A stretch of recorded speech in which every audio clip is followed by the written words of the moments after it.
All right, everybody, thanks for joining in. We didn't actually mention this a couple episodes ago when we were doing our annual review of Flashback Weekend, but one of the things that we've done for the past several years that we've been going to Flashback, and we were debating on if this was our 5th or 6th year going to Flashback or 4th year or how many years we've gone. It's been a while. But one of the things that we always try to do while we are at Flashback is we try to find like an obscure movie in one of the vendors, bins of CD or DVDs, something that we've never heard of before, something we haven't ever seen before. And this year we kind of were getting ready to leave, and we're like, oh crap, we got to find a movie. So we were kind of walking around, and I suggested, like, hey, let's go and check out some of these independent guys and see if anybody has a cool little movie maybe we can do. And we were walking by a booth for Scotch-Worthy Productions, and kind of we're looking at some of the DVDs that they had, and we kind of said, hey, we do a horror podcast and we talk about movies. And this guy said to us, oh, cool. Instead of buying it, you can just watch it on Amazon, though. That'll save you a couple of bucks. So why don't you guys go ahead and watch it there? And we said, oh, cool. Yeah, let's do that. And so this episode, we are talking about, I have no idea what year this came out. I'm assuming it came out this year. And you guys will figure out here pretty quickly the unenthusiasm in my voice. But we're talking about Skeletons in the Closet this episode. Which is again, I think our thing is that we don't do much research before each review. That's kind of our shtick now, I guess, because neither of us know what year this film was released. This could have been released in 2002 for all we know. Or who knows? Maybe it was an actual 80s film, because it takes place in the 80s. So anyhow, it's another anthology film. I know recently we talked about Scream Time, and we've also done the Creep Show episodes and Trick or Treat. So kind of the same deal. You've got this few stories mixed into the one to kind of give you an idea what you're getting into. So we should start probably with the story outside of the stories, the story that kind of connects it all together. So it's basically takes place in the 80s, like we said, and it's about this, I don't know, she looked like maybe high school girl who's being babysat, and, well, maybe younger, I guess, right? Would a high school girl actually have a babysitter? Yeah, I think for the premise of the movie, I think she was probably supposed to be like 10 or somewhere around there. I'm assuming. I don't know. They never really said. Okay. So it's the 80s, and there's this girl, and she's being babysat by somebody, another girl, teenager, early 20s, I can't remember. Again, we didn't really do our research with this one. This girl, she's the one being babysat. She's really into this horror TV show, which I thought was kind of cool how they did they brought back the whole vibe of, the classic TV logos and stuff, and, the little, what do they call them, bumpers, where they play the logo and stay tuned, the show will come on in such amount of minutes or whatever like that. So that was kind of cool. But I did think it was kind of weird, and I didn't catch, at first I thought I'm not hearing that right. But during that little TV bumper, they used the word fuck. And I was like, what? Yeah. Because you would trust me, back in the 80s, that was that's definitely a hold you, or you have to suspend your disbelief thing, because back in the 80s there was no way you would have heard that, especially from the network representatives. Well, and wasn't that one of the best things, because it was coming up next, Skeletons in the Closet, Channel 13. Fuck yeah. Wasn't that what they were doing? Something like that? Yeah, that's what it was. And I was listening to him what is going on here? Then I started to think, is this a dream sequence or something? Because, we've talked about many times of us growing up watching, network TV horror movies. And there was a lot of those bumpers I remember sitting through. And you wouldn't even. I mean, they wouldn't get close to anything like that. That's so funny to think about now. Yeah, it was cool because they had the girl and then the babysitter thing, and then it was a horror hosted show that she was watching, and the show was called Skeletons in the Closet, and the premise of the show was this lady who had killed her husband by pushing him down the stairs, and then she must have felt remorseful about it or something, because she would go into the basement and watch these videotapes with her husband's corpse in the basement. And she would still like have sex with him and stuff. Yeah. And so you had this babysettee storyline, and then you had this horror host / murdered husband storyline. And that guy was wearing probably the best mask I've ever seen in any film ever. Yeah, it was so funny. And then they would play the, and this is where it got bad and really weird, because so the thing was they were gonna watch these videos, and I have no idea what was going on in these videos that they were watching, because maybe I missed something, or maybe I wasn't paying attention quite right, or I don't know, but the stories from the videos like were intertwining.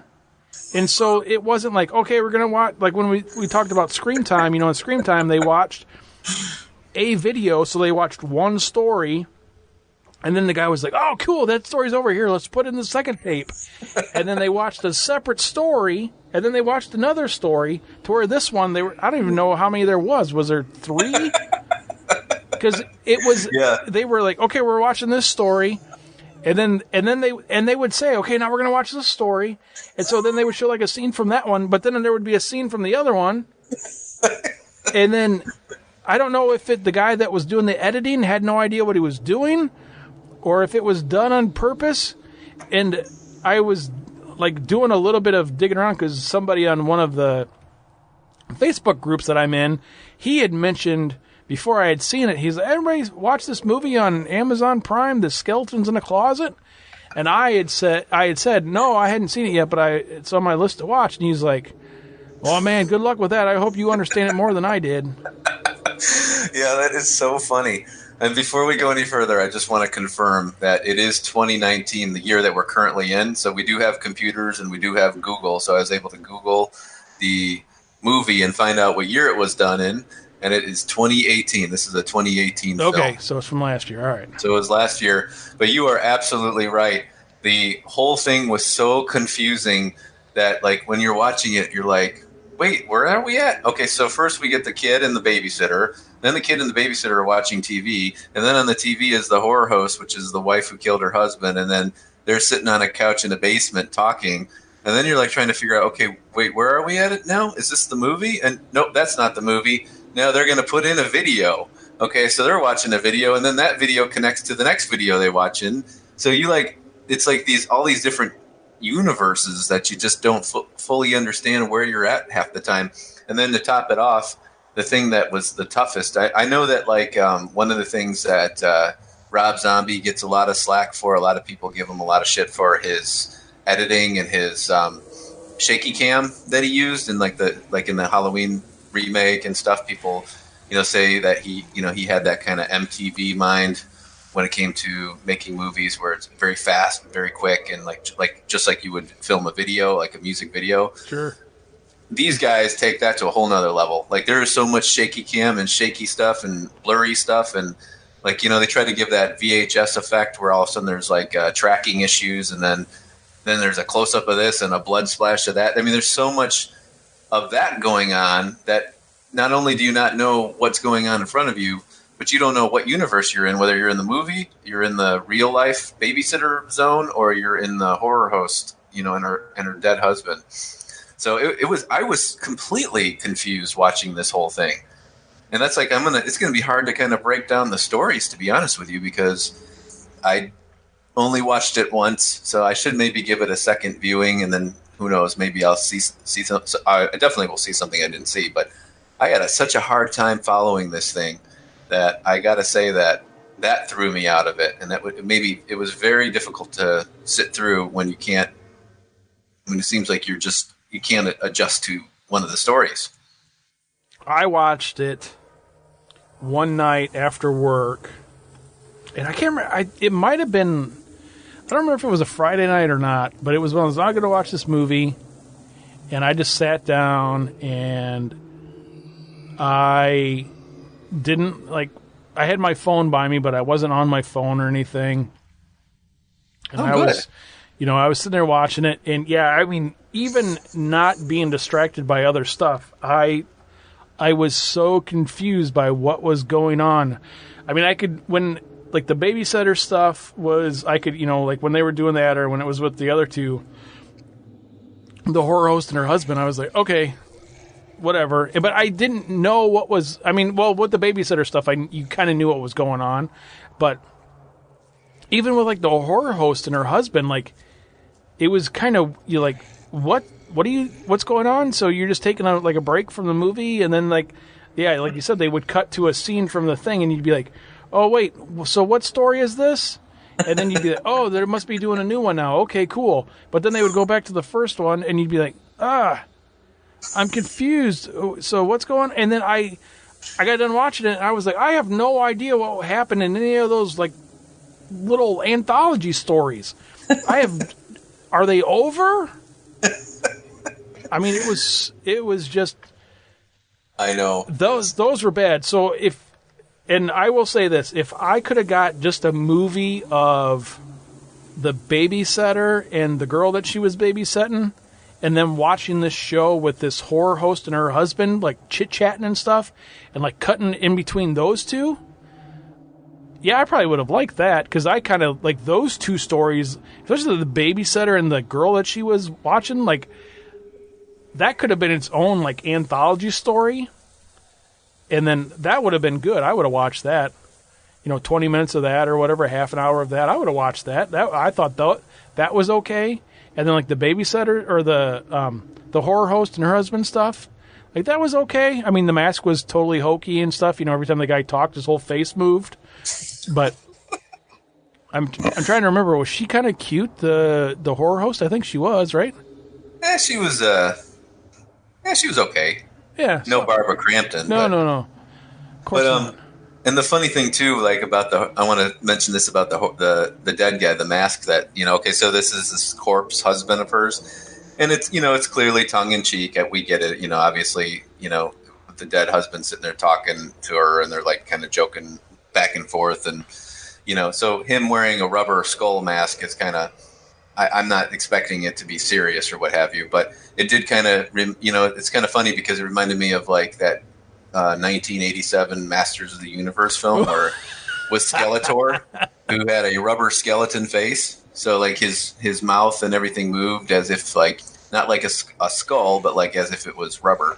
And that's kind of the same thing you got. That's the same effect you see in this one. Yeah, it's if you go to the. Not even a Walmart or something, but the grocery store that sells masks next to the frozen food aisle, and you buy a skeleton mask there that's maybe one size too small, and you move your jaw and the whole face moves. Right.